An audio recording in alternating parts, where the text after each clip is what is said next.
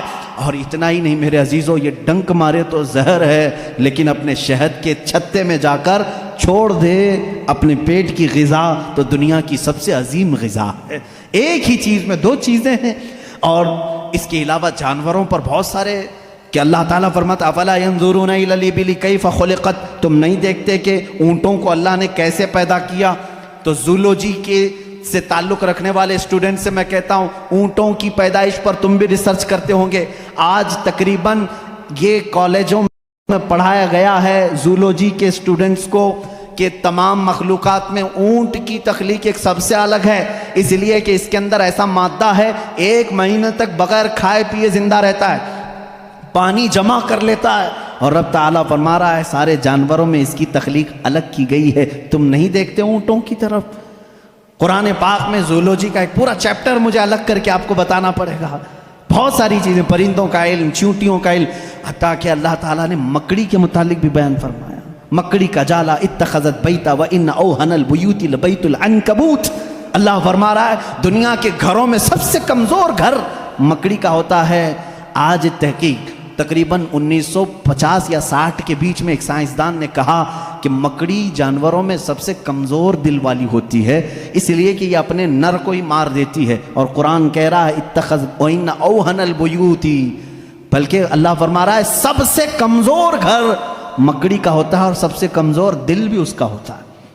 یہ زولوجی کے چیپٹرز ہیں. اگر اس کے بعد اور تھوڑا سا نکلو گے تو پھر میں اگر آپ کو آگے لے جاؤں میڈیسن کے بارے میں قرآن نے کیا کیا کہا ہے. بہت بڑا ایک طویل چیپٹر ہے میڈیسن، دوائیوں کے متعلق قرآن میں پورا علم موجود ہے. شہد کو ہی لے کر کے آج ریسرچ ہوئے ہیں. شہد کے اندر اللہ نے فرمایا فیہ شفاء للناس، اس میں لوگوں کے لیے شفا ہے. اور ورلڈ وار 2 کے ٹائم پہ، سیکنڈ ورلڈ وار کے درمیان اکثر زخمیوں کو شہد لگا کر کے صحیح کیا گیا. آج بھی جو جدید ترقی یافتہ کنٹریز ہیں ان کے ہاں شہد پر ریسرچ ابھی بھی چل رہا ہے، اور انہوں نے کہا ہے کہ اس میں وٹامن کے پایا جاتا ہے جو کسی دوسری چیز میں ہوتا ہی نہیں ہے. یہ زخموں کو بہت جلدی ختم کر دیتا ہے اور زخموں پر فنگس آنے نہیں دیتا، انفیکشن آنے نہیں دیتا. رب فرما رہا ہے فیہ شفاء للناس. میڈیسن کا تذکرہ کیا قرآن میں نہیں ملتا؟ میڈیکل کے اسٹوڈنٹس اور اگر آگے آئیں تو میں ایمبریالوجی کے متعلق بتاؤں آپ کو. ایمبریالوجی کیا ہے؟ یہ علم الجنین، بچے کی ولادت کے جو معاملات ہوتے ہیں اس کو ایمبریالوجی کہتے ہیں. ڈاکٹرز ہوں گے وہ سمجھیں گے ہماری بات کو. ایمبریالوجی ایک پورا کا پورا علم ہے اور انہی کی باتوں سے میں آپ کو بتاؤں.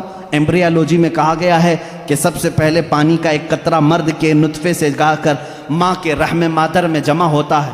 پہلے قرآن کی آیتیں پڑھو. وَلَقَدْ خَلَقْنَا الْإِنسَانَ مِنْ سُلَالَةٍ مِنْ طِينٍ ثُمَّ جَعَلْنَا النُّطْفَةَ عَلَقَةً فَخَلَقْنَا الْعَلَقَةَ مُضْغَةً فَخَلَقْنَا الْمُضْغَةَ عِظَامًا فَكَسَوْنَا الْعِظَامَ لَحْمًا. اللہ تعالیٰ نے اس آیت کو، اس طرح کی آیت کو 3 یا 4 مرتبہ انسان کی تخلیق کیسے ہوئی. رب فرماتا ہے اللہ تعالیٰ نے نطفے سے تمہیں پیدا کیا، نطفے سے. اچھا میں ایک ڈاکٹر صاحب سے بات ہو رہی تھی، انہوں نے کہا پورا نطفہ جو ہوتا ہے انسان کا، منی جو مرد کی ہوتی ہے، اس میں ایک بار کی منی میں تقریباً 30 لاکھ سپم ہوتے ہیں. جو جراثیم، جس کو کیڑا یہ لوگ کہتے ہیں، جو جا کر کے عورت کے اوم میں، یعنی اس کے بیضے ہوتے ہیں، انڈے ہوتے ہیں، اس میں ٹکراتا ہے اور جا کر کے فکس ہو گیا اگر ایک جراثیم، ایک کیڑا، ایک سپم کا، تو پھر بچے کی ولادت وہاں سے شروع ہوتی ہے. تو انہوں نے کہا کہ 30 لاکھ میں سے ایک ہی جاتا ہے، 30 لاکھ میں سے ایک ہی جاتا ہے. اور رب تعالیٰ کے اس کلام پر قربان جاؤ، اللہ فرماتا ہے سلالۃ من ماء مہین، کہ جب تم نطفہ ڈالتے ہو تو بہت سارے پانی میں سے جو اصل ہوتا ہے مولا اسی سے پیدا کرتا ہے. سلالہ کہتے ہیں سب سے قیمتی چیز، اس میں سے جو اصل ہے اسی سے پیدا کرتا ہے. 30 لاکھ اگر سپم میں جراثیم آئے ہوں، صرف ایک ہی سے پیدا کیا جاتا ہے. پھر اس کے بعد اللہ تعالیٰ نے فرمایا ہم اس کے ذریعے سے علقہ بناتے ہیں. علقہ کیا ہے؟ مضغہ کیا ہے؟ علقہ بستہ خون ہے. بستہ خون مطلب خون جیسے ہوتا ہے. میں نے ایک ڈاکٹر سے پوچھا اس میں ہی انٹرنیٹ پر، تو انہوں نے ایک تحقیق مجھے بھیجی کہ ایمبریالوجی کے شروع کے دنوں میں یہ ہوتا ہے کہ جیسے جونک ہوتی ہے نا، جونک ایک کیڑا ہے، چپک جائے تو چھوڑتا نہیں ہے. تو علقہ قرآن میں ذکر ہے، میں اس پر پڑھ رہا تھا. علقہ جیسے چنگم والی چیز ہوتی ہے، چپکنے والی، اگر خون کے چپکنے والے حصہ کوئی بن گیا تو اس کو علقہ کہتے ہیں. اور آج ڈاکٹرز کہہ رہے ہیں نطفے کے بعد اگر سب سے پہلے بچے میں کچھ بنتا ہے تو وہ گم ٹائپ کا ایک خون بنتا ہے جس کو قرآن بتا رہا ہے. یہ ساری چیزیں سونوگرافی کے بعد معلوم ہوتی ہیں، اسکین کرنے کے بعد معلوم ہوتی ہیں. اور اس کے بعد مضغہ ہے، گوشت کا ایک لوتھڑا. اس میں اللہ تعالیٰ نے جو مضغہ لفظ استعمال فرمایا، اس کا مطلب کیا ہے یہ بھی ڈاکٹرز اس کی بھی تسلیم کریں گے. ایک بہت بڑا سائنسدان ہے، اس سے پوچھا گیا 3rd سٹیج ایمبریالوجی سٹیجز میں سے 3rd سٹیج کیا ہے؟ تو اس نے ایک لمبا سا آٹا یا کچھ چنگم لیا، اس کو دانتوں میں رکھا، چبا کر کے دکھایا، ایک لمبا کیڑا اور اس پر دانتوں کے نشان. دانتوں کے نشان. ڈاکٹرز جب اسکیننگ کریں گے تو ان کو یہ پتا چلے گا کہ پہلے ماں کے پیٹ میں ایک لمبی چیز بنی جس پر دانتوں کے نشان جیسے. قرآن نے مدغہ کہا. مدغہ کیا چیز ہے؟ جب عربی میں اس کا ترجمہ دیکھا گیا تو ایسی چیز جو لمبی ہڈی ہو اور اس میں جگہ جگہ سے کاٹا گیا ہو, مدغہ اس کو کہتے ہیں. اور ڈاکٹرز کل 100% اتفاق کرتے ہیں کہ 3rd اسٹیج میں جب یہ بچے کی ولادت آتی ہے تو اس کی صرف ریڑھ کی ہڈی بنی ہوتی ہے جو پیٹھ پر ہے, جس میں جگہ جگہ گانٹھ ہے. ایسا لگتا ہے جیسے کسی نے کسی چیز کو چبایا. یہ قرآن میں ایمبریالوجی کا فلسفہ موجود ہے. اگر یہ اسٹیجز میں بتاؤں 9 مہینے تک بولنا پڑے گا نا, بچے کی ولادت 9 مہینے بعد ہوتی ہے. ایمبریالوجی کے بہت ساری چیزیں ہیں. اور اللہ, میں آپ کو یہ بتاؤں سب سے پہلے چیز کیا بنتی ہے انسان کی, یہ بھی تحقیقات سائنس کر چکا ہے.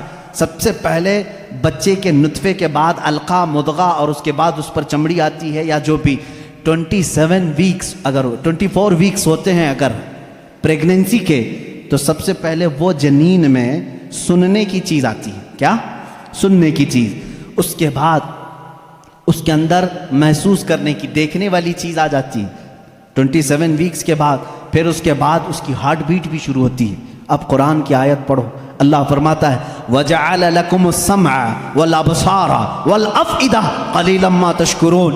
ہم نے تمہارے ماں کے پیٹ میں سب سے پہلے سننے کی طاقت دی, دیکھنے کی طاقت دی, پھر دھڑکنے والا دل عطا کی.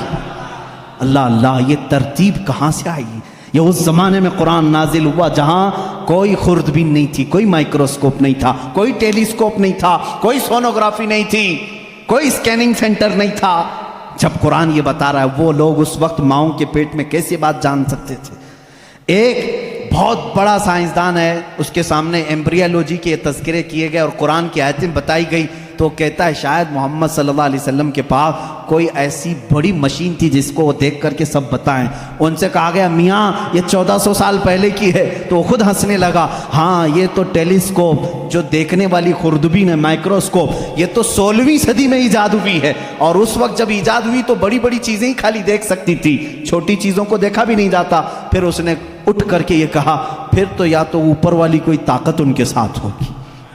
یہ باتیں اگر وہ اس زمانے میں بتائے ہیں تو پھر کوئی اور طاقت ہوگی. یہ قرآن کے علوم ہیں میرے عزیزو, پڑھو اس قرآن کو, کیا نہیں ہے اس کے اندر. اب میں اگر ایمبریالوجی ہو گئی بات, اس کے علاوہ اور ہائیڈرولوجی, زمین کے معاملات, پانی کے تبخیر کا سب سے پہلا مادہ قرآن نے بتایا. یہ واٹر سائیکل کے جو تھیوری ہے سب سے پہلے جانتے ہیں آپ کو کس نے پیش کی ہے؟ ایک سائنسدان ہے جس نے یہ بات پیش کی, برنارڈ پیلیسی نام کا ایک سائنسدان ہے.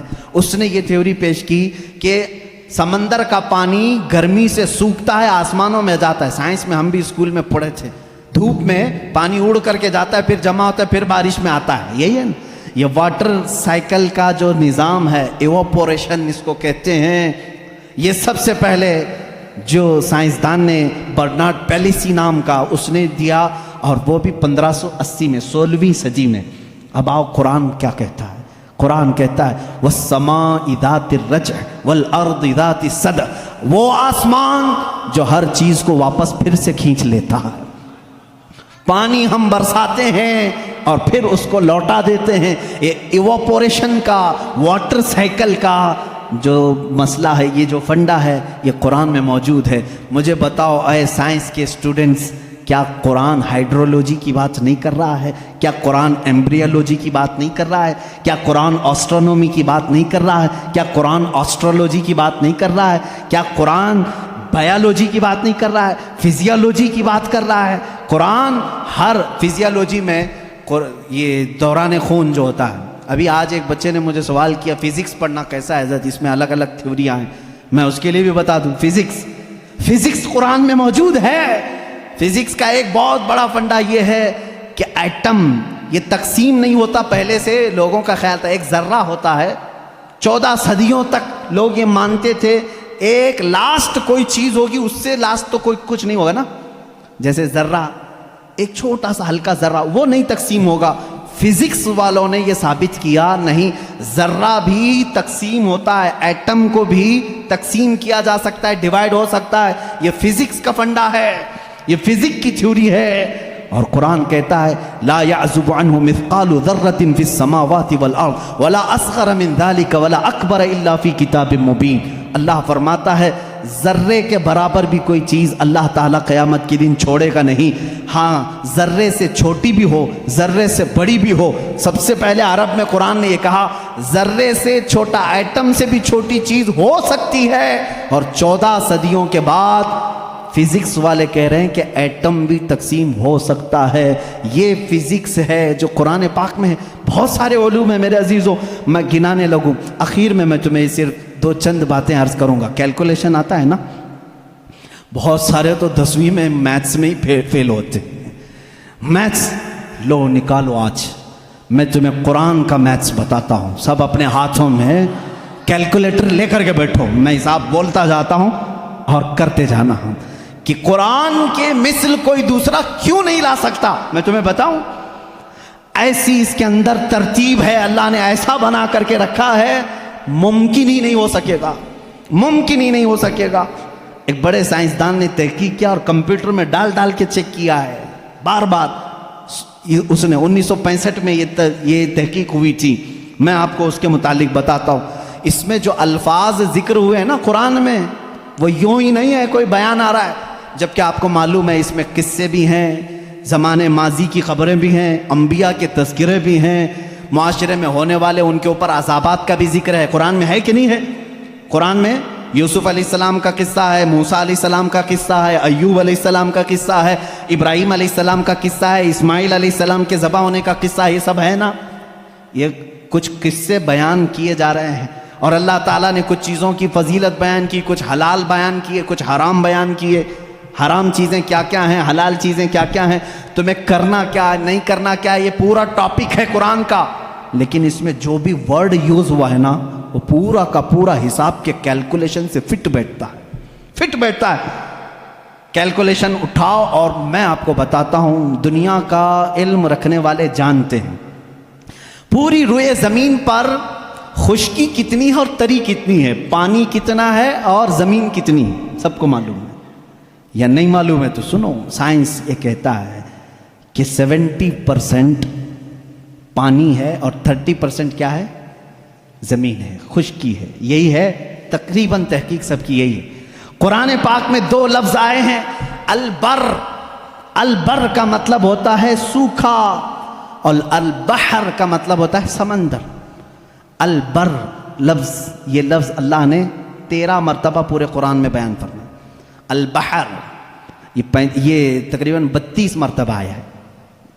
یہ ہو سکتا ہے میں حساب کروں گا تو اب کچھ لوگ سو جائیں گے, لیکن قرآن میں بیان کر رہا ہوں. آج یاد رکھنا, آج میں چیلنج کر کے جا رہا ہوں, کوئی اس کو توڑ سکے تو توڑ دے, آ جائے کوئی بھی. بر کا ذکر 13 مرتبہ, بحر کا ذکر 32 مرتبہ, دونوں کو ملائیں تو 45 ہوتا ہے. جلدی جلدی حساب کرنا, ٹائم بہت کم ہے, باہر روکنے والے بھی ہیں. تو یہ دونوں 45 ہوتے ہیں. 100% اگر کائنات ہے, 100% اگر پوری دنیا ہے تو 100 کا پرسنٹیج نکالو 45 میں سے. 45 رکھو اور اس کے بعد 32. 100% کا 45 دونوں ملا کے 45 ہوا. اس کے بعد پرسنٹیج پہلے 32 نکالو گے, اس کے جواب میں تمہارا کیلکولیشن دے گا 70.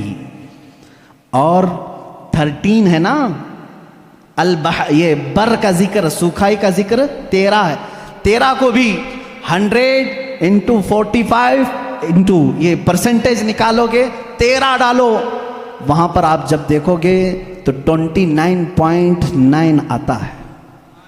یعنی قرآن اپنے الفاظ میں بھی بیان کر رہا ہے کہ بر خشکی کا ذکر اللہ نے 30% مرتبہ فرمایا, بحر کا ذکر اللہ نے 70% مرتبہ فرمایا. یہ قرآن یوں ہی نہیں آیا ہے, اچانک نہیں آئی یہ چیز. اس کی ایک ایک لفظ میتھ سے ایسی میچ ہے.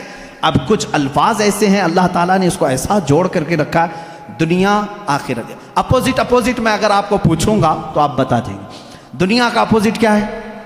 آخرت ہے نا. فرشتہ ہے, اس کا اپوزٹ کیا ہے؟ شیطان. فرشتہ سب سے نیک, شیطان سب سے برا. اور موت, اس کا اپوزٹ کیا ہے؟ سب کو سمجھ میں آ رہا ہے؟ موت کا اپوزٹ حیات ہے. نفع فائدہ اس کا اپوزٹ بہت اچھے. کفر اس کا اپوزٹ ایمان. اب یہ چیزیں آپ کے ذہن میں رہے ہیں. دو ورڈ میں نے اپوزٹ آپ کو بتائے. دنیا ایک لفظ ہے, اس کو پورے قرآن میں اگر گنو گے آپ 115 مرتبہ اس کا ذکر آیا ہے. دنیا کا کتنی مرتبہ؟ 100. پورا قرآن اٹھا کر کے سورہ فاتحہ سے والناس تک اس کا اپوزٹ ورڈ ڈھونڈو گے آخرت, یہ بھی 115 مرتبہ ہی ذکر ہوا. اور اس کے بعد آگے جاؤ گے شیطان کو کل 88 مرتبہ ذکر کیا گیا ہے شیطان کا لفظ. اور اس کا اپوزٹ اگر ملائکہ پورے قرآن میں ڈھونڈو گے تو صرف 88 مرتبہ ہی ملے گا. نفع کو اگر تم پورے قرآن میں ڈھونڈو گے تو تقریباً 50 مرتبہ اللہ نے ذکر کیا. اس کے بدلے میں جو فساد ہے, شر ہے, اس کا بھی آپ دیکھو گے تو 50 ہی مرتبہ ذکر ہے. قرآن یوں ہی نہیں ہے, میتھس کا ایک ایسا ربط ہے کہ توڑ نہیں سکو گے. موت کا ذکر اللہ تعالیٰ نے 145 مرتبہ کیا. پھر پورے 30 پارے کھول کے دیکھو, حیات کا لفظ بھی 145 ہی بار ہے. معمولی نہیں ہے. اس طرح سے کفر کا لفظ, اس کا اپوزٹ کیا ہے؟ ایمان. کفر کا لفظ آپ پورے قرآن میں دیکھو گے 25 مرتبہ آیا, اور ایمان جگہ جگہ سے ڈھونڈ کے دیکھو گے تو ایمان بھی 25 ہی بار آیا. اتنا ہی نہیں, آپ کو عربی کے 2 لفظ میں آپ کو بتاؤں. ایک شہر ہے, ایک یوم ہے. شہر ہے, یوم ہے. ترجمہ یاد رکھنا, شہر کس کو کہتے ہیں؟ مہینے کو. کس کو؟ شہر کس کو کہتے ہیں؟ مہینے. یوم کسے کہتے ہیں؟ دن کو. تقریباً یاد رہنا چاہیے, شہر مہینے کو اور یوم دن کو. اب آؤ قرآن میں دیکھو یہ کتنی بار یوز ہوئے ہیں. لفظ شہر پورے قرآن میں 12 ہی بار یوز ہوا. کتنے بار؟ اس کا مطلب کیا ہے؟ مہینے کتنے ہوتے ہیں؟ کبھی 13 سنا کسی بھی, کبھی 11 سنا. لفظ شہر پورے قرآن میں اللہ نے جہاں بھی استعمال فرمایا کتنی بار آیا ہے؟ 12 بار. اور لفظ یوم پہلے پارے سے لے کر 30ویں پارے تک 360 مرتبہ آیا ہے. ایک بھی کم یا ایک بھی زیادہ نہیں آیا. یوم, لفظ یوم. اس لیے کہ اسلامی منتھس جو ہوتے ہیں محرم, صفر, ربیع الاول, ربیع الاخر, اس چاند کے اعتبار سے چلتے ہیں. انگریزی مہینے 365 کے ہوتے ہیں, اسلامی مہینے 360 کے ہوتے ہیں. اور اللہ تعالیٰ نے پورے قرآن میں یوم بھی 360 مرتبہ. اب ایک اور بتا دوں تمہیں کھیر کر کے, 19 کا پہاڑا اگر آتا ہو تو بہت اچھا ہوگا, بھول گئے ہوں گے تو پھر یاد کر لیں. اللہ تعالیٰ نے سب سے پہلے آیت کون سی نازل کی؟ میں شروع میں بتا چکا. کون سی؟ اقرا بسم ربک الذی خلق. میں بڑے مؤدبانہ گزارش کروں گا ہمارے جماعت کے اراکین, معزز اراکین, ملا باڑا والے بہت الحمدللہ محنت کر رہے ہیں, خدمت کر رہے ہیں. تھوڑی دیر آج باہر سنبھال لیں, میں اپنی گفتگو کو سمیٹوں گا. اللہ ان کو بہت جزا عطا فرمائے, بہت جزا عطا فرمائے. قرآن کو چھوڑ کر ہٹنے کا دل بھی نہیں کرتا ہے. میرے عزیزو, اللہ تعالیٰ نے جو آیت سب سے پہلے نازل فرمائی وہ کیا ہے؟ اقرا بسم ربک الذی خلق. اور سب سے آخر میں کیا نازل فرمائی؟ اذا جاء نصر اللہ والفتح. یہ دونوں صورتیں ذہن میں ہیں. اب ایک دیکھو, سورہ مدثر میں ایک آیت آئی ہے علیہا 19. اللہ نے ایک لفظ ایسا فرمایا, اس کا ترجمہ اکثر آج تک لوگوں نے الگ الگ کیا, لیکن کسی کو حقیقت اس کی معلوم نہیں. اللہ نے فرمایا اس پر 19 ہیں. کس پر 19 ہیں؟ سورہ مدثر میں آپ جائیں گے 29ویں پارے میں, اللہ نے فرمایا اس پر 19 ہیں. کچھ لوگوں نے تفسیر میں کہا 19 فرشتے ہیں جو جہنم کو سنبھالیں, کچھ نے کہا 19 فرشتے ہیں جو عرش کو اٹھائیں, کچھ نے کہا 19 فرشتے ہیں جو آسمان سے اترتے ہیں. الگ الگ تفسیر ہے. 19 کیا ہے یہ معلوم نہیں. تو ایک محقق نے 19 کا ورڈ قرآن میں ڈھونڈنا شروع کیا, کیا کیا ڈھونڈ کر کے نکالا. اللہ ان کو بھی اللہ جزا عطا کرے. 19 کا لفظ یوں ہی نہیں آیا قرآن میں. اللہ تعالیٰ نے اس کو فرمایا یہ محافظت, حفاظت کرنے والی چیز کے لیے 19 کا لفظ آیا ہے کہ 19 حفاظت کرنے والے ہیں. کیا ہے معلوم نہیں. اب میں آپ کو بتاؤں, پورے قرآن کی سورتوں کے شروع میں بسم اللہ الرحمن الرحیم ہے بسم اللہ الرحمن الرحیم. اور اس کو کہا گیا ہے یہ ہر سورے کی چابی ہے, اور چابی سے ہی حفاظت ہوتی ہے. اب آؤ بسم اللہ کو اگر توڑ کر کے اس کے حروف گنو، با سین میم الف لام لام ہا الف لام را ہا میم نون الف لام را ہا یا میم، کل جوڑو گے تو یہ 19 ہی نکلتے ہیں۔ بسم اللہ الرحمن الرحیم میں 19 حرف آئے ہیں۔ کتنے آئے؟ 19 حرف آئے ہیں۔ اب اتنا ہی نہیں، یہ چابی ہے ہر سورے کی۔ اللہ نے صرف اتنا فرمایا تھا، اس پر 19 ہیں حفاظت کرنے والے۔ کیا ہیں؟ ابھی ڈھونڈتے جاؤ، ابھی ڈھونڈتے جاؤ، 19 اور ملے گا تمہیں۔ بسم اللہ الرحمن الرحیم، اس کے پورے کل حروف کتنے ہیں؟ 19 ہیں۔ اب اتنا ہی نہیں، ہر سورے کے شروع میں یہ چابی رکھی گئی ہے حفاظت کی، 19 اس کے اندر ہیں۔ اب اس میں سے ایک ایک حرف کو میں الگ، ایک ایک لفظ کو الگ کرتا ہوں۔ اسم ہو گیا، اللہ ہو گیا، رحمان ہو گیا، رحیم ہو گیا۔ اب میں نے اس کو بھی تلاش کیا قرآن پاک میں، لفظ اسم قرآن میں کتنی بار آیا ہے، لفظ اللہ قرآن میں کتنی بار آیا ہے، لفظ رحمان قرآن میں کتنی بار آیا ہے، لفظ رحیم قرآن میں کتنی بار آیا ہے۔ تو جانتے ہیں بسم اللہ کے ایک ایک حرف کو آپ نے الگ کیا تھا تو کتنے ہوئے تھے؟ با سین میم، یہ سب کتنے ہوئے تھے؟ 19 ہوئے تھے۔ اب لفظ اسم کو پورے قرآن میں ڈھونڈو گے، اسم پورے قرآن میں صرف 19 بار آیا ہے۔ پورے قرآن میں کتنی بار آیا ہے؟ میتھس والے اٹھاؤ کیلکولیٹر، آگے چلو۔ لفظ رحمان قرآن میں 57 مرتبہ آیا۔ کتنے؟ 57۔ میں پارا پڑھتا ہوں، 19 × 19 19 2 38 19 3 57۔ یہ 57 19 کو 3 بار ضرب دو گے 57 ہوں گے۔ 19 کا عدد لفظ رحمان میں بھی موجود ہے۔ لفظ رحیم پورے قرآن میں 114 مرتبہ ہے۔ کتنے؟ 114 مرتبہ۔ 19 کا پارا پھر پڑھو، اس کو ڈیوائیڈ کر کے دیکھنا 114 سے۔ 19 × 19 19 2 38 19 3 57 19 چوک 76 یا 78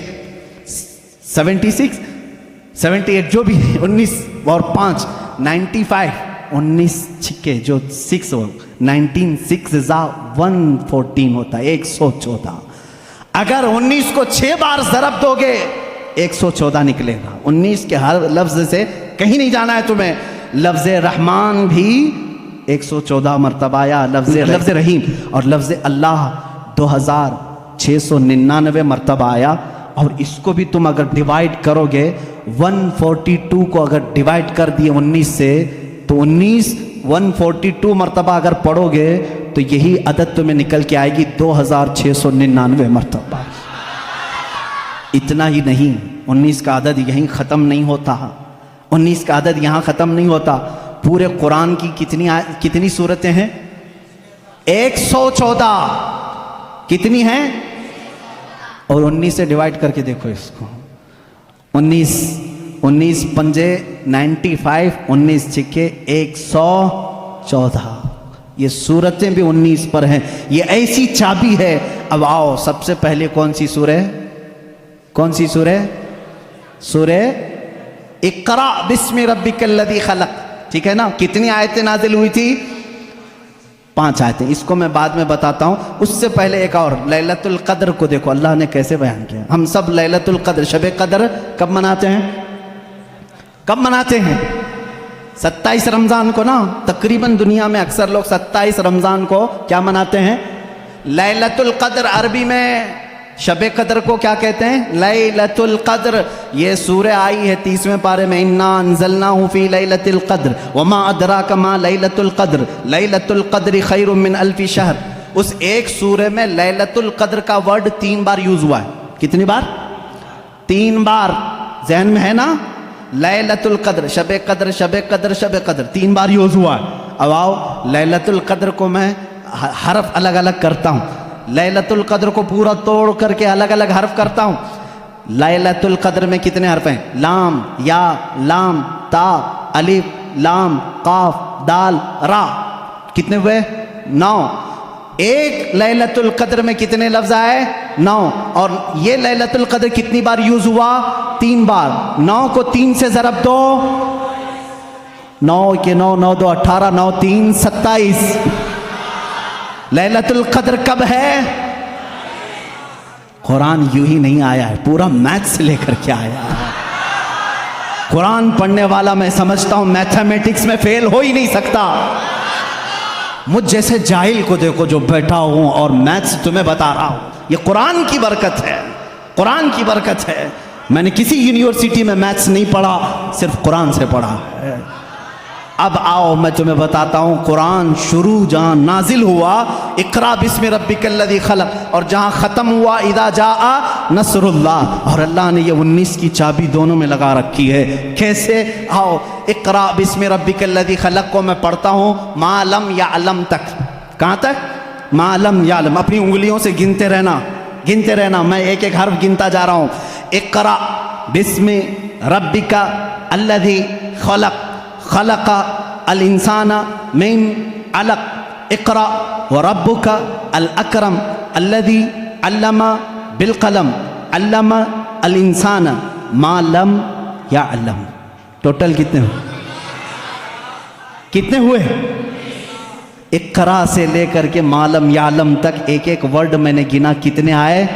19 آئے۔ یہ سب سے پہلے نازل ہونے والی آیتیں ہیں۔ چلو اذا جاء میں چلتے ہیں، آخری جو سب سے آخر میں آئی، اذا جاء نصر اللہ والفتح ورأیت الناس يدخلون فی دین اللہ افواجا فسبح بحمد ربک واستغفر انہ کان توابا۔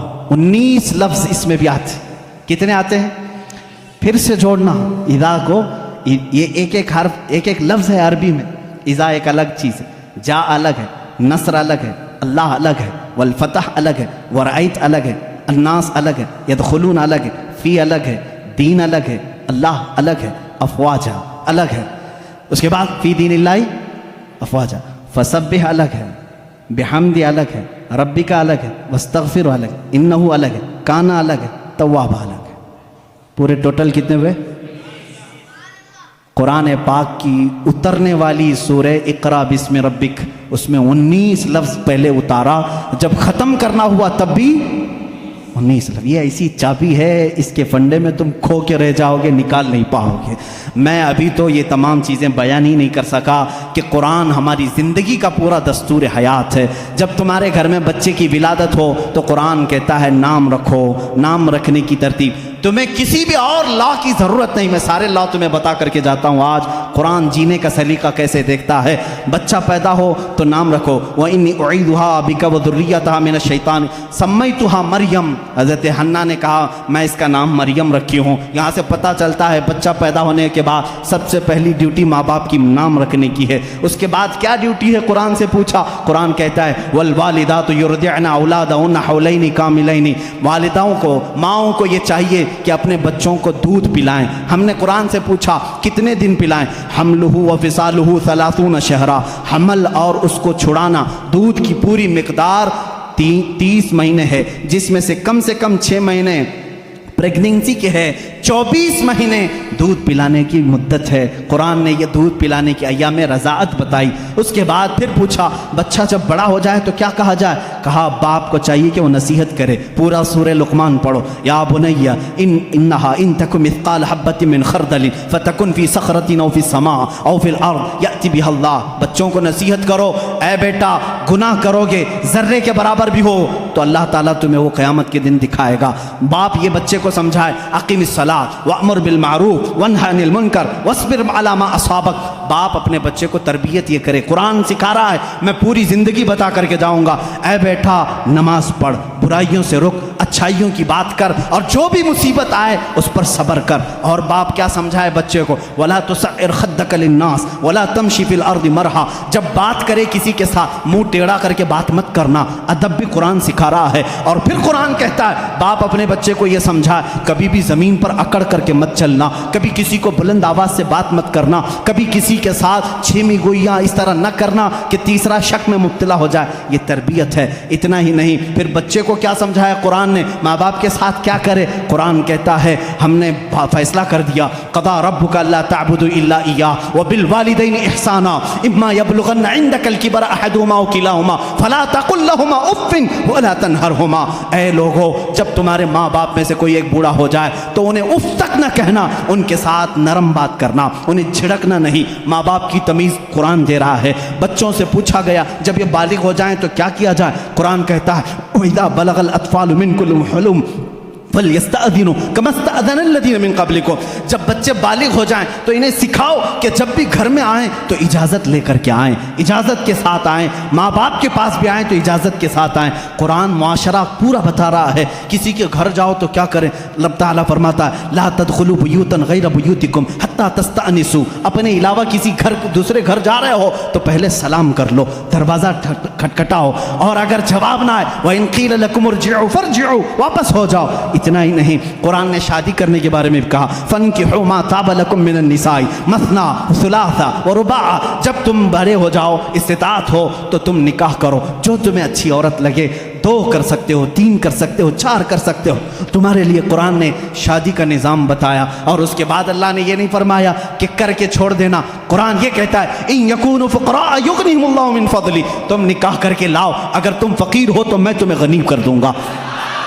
شادی کا نظام ہونے کے بعد کیا اللہ اللہ ہی کرتا رہے، صرف نماز ہی پڑھتا رہ جائے؟ نہیں، قرآن نے کہا فَإِذَا قُضِيَتِ الصَّلَاةُ فَانْتَشِرُوا فِي الْأَرْضِ وَابْتَغُوا مِنْ فَضْلِ اللَّهِ. جب نماز ہو جائے باہر نکلو، روزی تلاش کرو. حلال روزی تلاش کرنا نماز کے بعد سب سے بڑا فرض کام ہے.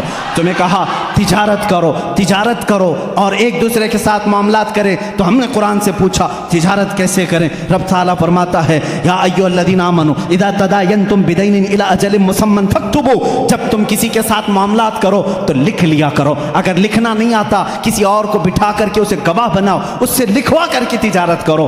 اتنا ہی نہیں، قرض کے معاملات آئیں اس کے لیے قرآن کہہ رہا ہے تجارت کے معاملات میں قرآن نے کتنا نفع لے سکتے ہو، کتنا لے نہیں سکتے، یہ سب چیزیں بتا رہا ہے. اب آؤ وہ معاملات جو تمہارے زندگی میں آتے ہیں، برائیاں جیسے، قرآن تمہاری آنکھوں پر پابندی لگا کر کہہ رہا ہے قل للمؤمنین یغضوا من ابصارہم ویحفظوا فروجہم. اے محبوب آپ مومنوں سے کہہ دیں اپنی آنکھیں نیچی رکھیں، اپنی شرمگاہ کی حفاظت کریں. عورتوں کو رب تعالیٰ فرما رہا ہے اے عورتیں اپنی نگاہیں نیچی رکھیں، اپنے بدن کو کسی کے سامنے ظاہر نہ کریں. ہاں اگر تم بے پردہ ہو سکتی ہو الا لبعولتہن او آبائہن او اخوانہن او بنی اخواتہن او نسائہن، صرف تم اپنے شوہروں کے پاس، اپنے باپ کے پاس، اپنے بھائیوں کے پاس، اپنے بھتیجوں کے پاس، اپنے بھانجوں کے پاس، ان کے پاس تم بے پردہ آ سکتی ہو. عورتوں کو یہ معاشرتی سلوک بتا رہا ہے. ہم نے پوچھا قرآن سے شوہر اور بیوی کا آپس کا تعلق کیا ہونا چاہیے، کیسا ہونا چاہیے؟ قرآن کہتا ہے ہن لباس لکم وانتم لباس لہن. وہ تمہارا لباس ہیں اور تم ان کے لباس ہو.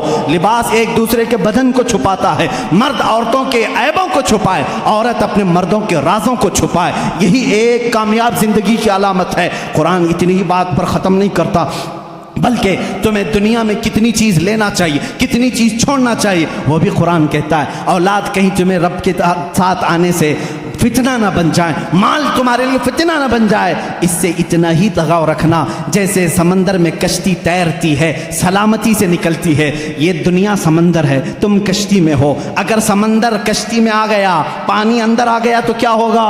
ڈوب جائے گی. اسی طرح تم دنیا میں کھا پی کر کے چلو، اگر دنیا تمہارے اندر آ گئی ڈوب جاؤ گے. رب تعالیٰ نے یہ بھی تمہیں نظام بتایا، کتنا دنیا چھوڑ سکتے ہو، کتنا رہ سکتے ہو، یہ بھی نظام قرآن تمہیں بتاتا ہے. شادی کے بعد، اس کے بعد بڑھاپے کے معاملات کو بھی قرآن کہتا ہے وَمَن نُعَمِّرْهُ نُنَكِّسْهُ أَفَلَا تَعْقِلُونَ. جب کوئی بوڑھا ہو جاتا ہے ہم اس کو پرانی یادیں لے آتے ہیں، اس کا بچپنا لوٹا دیتے ہیں. بوڑھا بار بار بھول جاتا ہے، بوڑھے کو پکڑ کر کے پیشاب لے جانا پڑتا ہے، بوڑھے کو کھلانا پڑتا ہے جیسے بچوں کو کھلانا پڑتا ہے، بوڑھے کو اٹھانا پڑتا ہے جیسے بچوں کو. پوری چیز ریٹرن کر دی جاتی ہے بڑھاپے میں. یہ قرآن بچپن سے لے کر کے، پیدا ہونے سے لے کر کے موت تک کے حالات بتا رہا ہے. اتنا ہی نہیں بلکہ تمہاری وفات آ جائے اس کا تذکرہ بھی قرآن کہتا ہے. موت کیسے آتی ہے؟ ایسے کہ اگر تم دیکھو فرشتوں کو تو وہ پیشانیوں پر مارتے ہیں، پیٹھ پر مارتے ہیں، روح کو نکالتے ہیں، لیکن اچھے لوگوں کے ساتھ نہیں، کفار کے ساتھ. اور جب اچھے لوگوں کی موت آتی ہے میرا مولا فرماتا ہے میں پکار کر کہتا ہوں یا ایتھا النفس المطمئنہ ارجعی الی ربک راضیۃ مرضیہ فادخلی فی عبادی وادخلی جنتی. میں کہتا ہوں اے پاکیزہ جان کے مالک آ جا، میں بھی تجھ سے راضی ہوں، تو بھی مجھ سے راضی ہے، میرے بندوں میں شامل ہو جا، میری جنت میں داخل ہو جا. یہ موت تک کا تذکرہ ہو گیا. اور اس کے بعد جب قبروں پر دفن کراتے ہو وہاں بھی قرآن تمہارا ساتھ نہیں چھوڑتا بلکہ کہتا ہے الہاکم التکاثر حتی زرتم المقابر. اے لوگو تمہیں دنیا کہیں غافل نہ کر دے، تم جاؤ قبروں کی زیارت کرو، دیکھا کرو. وہ آج بڑی طاقت کے باوجود بھی بے حس لیٹے ہوئے ہیں. تمہیں قبروں کی زیارت تک کی بات بتا رہا ہے. اتنا ہی نہیں، موت کے بعد ہونے والے حالات کو قرآن نے بتایا ہے۔ میں کتنی چیزیں ذکر کروں، یہ رات ناکافی ہے۔ جو کچھ بیاں ہوا وہ آغاز باب تھا، یہ قصہ لطیف ابھی ناتمام ہے۔ اے میرے عزیزو، قرآن کو اگر میں سورہ فاتحہ سے لے کر سورہ والناس ہر آیت کو، ہر سورہ کو چھیڑ دوں تفسیر کے حوالے سے، صدیاں گزر جائیں گی، ہماری عمر ختم ہو جائے گی، کیونکہ قرآن کہتا ہے، اللہ تعالیٰ نے فرمایا وَلَوْ أَنَّ فِي الْأَرْضِ أَقْلَامٌ وَلَوْ أَنَّ فِي الْأَرْضِ وَلَوْ أَنَّ مَا فِي الْأَرْضِ، اللہ تعالیٰ فرماتا ہے جو کچھ بھی سمندر ہیں وہ سیاہی بن جائیں، اور جتنے درخت ہیں وہ قلم بن جائیں، اور اس قرآن کی تعریف لکھنا چاہیں، یہ درخت ٹوٹ جائیں گے، سمندر سوکھ جائے گا، قرآن کی تعریف بیان نہیں ہو سکے گی۔ آخری باتیں ہیں میرے عزیزو، ان تمام باتوں کو ذکر کرنے کے بعد ایک سنی اسی وقت سیراب ہوتا ہے جب قرآن میں اپنے حبیب کا جلوہ دیکھتا ہے۔ اے لوگوں، تم پوچھتے کیوں نہیں مولانا آپ نے قرآن کو کہاں سے کہاں تک بتا دیا، ساری چیزیں بتائیں۔ قرآن میں آسٹرونومی ہے، آسٹرولوجی ہے، ایمبریالوجی ہے، فزکس ہے، میتھس بتایا، سائنس بتایا، جغرافی بتایا، جیو فزکس بتایا۔ کبھی یہ کیوں نہیں پوچھتے میرا محمد قرآن میں کہاں ہے، میرا آقا قرآن میں کہا ہے؟ میں تمہیں بتاتا ہوں، ہے قرآن میں ہے، آغاز سے اخیر تک قرآن ہے نعت مصطفیٰ، آغاز سے اخیر تک قرآن ہے نعت مصطفیٰ۔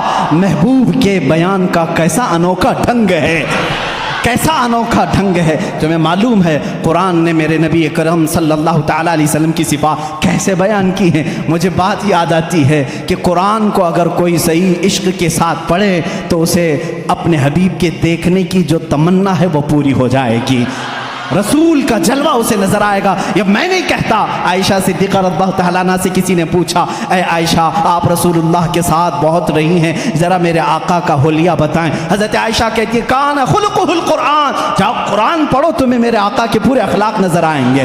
میں تمہیں بتاؤں، اللہ اللہ، اے میرے سنی مسلمانوں، اگر تم پوچھتے ہو میرے نبی کی کچھ تذکرے کر دو، قرآن سارے علوم بتا رہا ہے، کیا میرے نبی کی بھی بات بتا رہا ہے؟ ہاں، قرآن کو جب تم پوچھو گے میرے رسول کا چہرہ کیسا تھا، وہ کہے گا پڑھ وَالضُّحَىٰ وَاللَّيْلِ اِذَا سَجَىٰ۔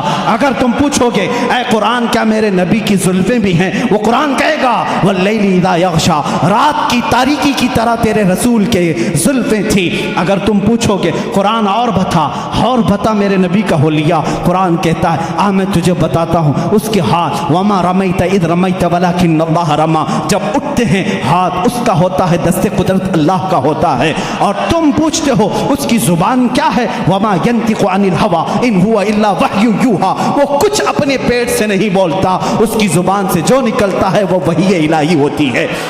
اس کی آنکھیں تو طاقت کا مشاہدہ کرنا چاہتا ہے، قرآن کہتا ہے رسول کی آنکھیں ایسی ویسی نہیں، ما زاغ البصر وما طغى لقد رأى من آیات ربہ الکبریٰ، وہ آنکھیں تیرا رسول رکھتا تھا اپنے ماتھے پر جس کی آفتاب موسیٰ کلیم بھی نہیں رکھتے تھے، طور پر جا کر کے وہ جلوہ خدا کی ایک جھلک دیکھنے کی تاب نہ لا سکے، غش کھا کر کے گر گئے، ایک جلوے کی جھلک سوئی کے ناکے کے برابر کی نہ دیکھ سکے، اور تیرا رسول پوری ذات خدا کو دیکھنے کی تاب آنکھوں میں رکھتا ہے۔ قرآن کہتا ہے وما رمیت اذ رمیت، اور پھر ہم نے پوچھا کیا قرآن تو بتا میرے نبی کے قدموں کا بھی ذکر ہے؟ کہتا ہے قرآن ہاں، لا اقسم بہذا البلد وانت حل بہذا البلد، وہ تیرے حبیب کے قدم ہیں کہ قرآن میں تیرا مولا کہتا ہے اس شہر کی قسم جس شہر کے زمین پر میرا محبوب قدم رکھتا ہے۔ وہ قدموں کا بھی تذکرہ قرآن میں نہیں چھوڑا گیا۔ ہم نے قرآن سے پوچھا اچھا بتا اس رسول کی شان کیا ہے؟ مولا قرآن میں کہتا ہے، قرآن جواب دیتا ہے اے بندے تیرے بس کی بات نہیں، اس محبوب کی شان یہ ہے انا اعطیناک الکوثر فصلی لربک وانحر، بلکہ قرآن دوسری جگہ کہتا ہے ورفعنا لک ذکرک، تیرے رسول کے ذکر کو ہم نے بہت بلند کیا ہے۔ تو جو چاہے میرے عزیزو، کسی کے چاہنے سے تو گھٹائے سے کسی کے نہ گھٹا ہے نہ گھٹے گا یا رسول اللہ، جب بڑھائے تجھے میرا اللہ تعالیٰ تیرا۔ عزیزان گرامی، قرآن نے ایک ایک نقش پاک میرے آقا کے بیان کیے ہیں، اسی لیے شاعر نے کیا سچ کہا ہے، آغاز سے اخیر تک قرآن ہے نعت مصطفیٰ، محبوب کے بیان کا کیسا انوکھا ڈھنگ ہے۔